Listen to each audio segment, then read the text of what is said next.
బలవంతుడైన దేవుని చేతుల బాణాల వంటి వారుగా నువ్వు స్పిరిచువలిస్ట్ చెందనవా? సమస్యలు నీ పాదాల కింద ఉండాలి, సమస్యలు ఏలాలి.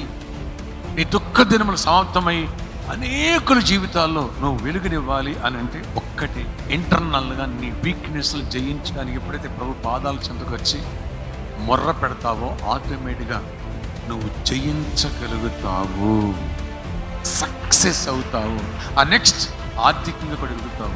సమస్య నేనేలాలి, సమస్య నేను ఎలాగొడు ఆనందించడం. మరలా చెప్పుదును, ముందుకు దూసుకుంటూ పోవాలి. ఎవరు పాజిటివ్గా మాట్లాడినా, అప్రిషియేట్ చేసినా, చెప్పినా పాజిటివ్గా తీసుకో.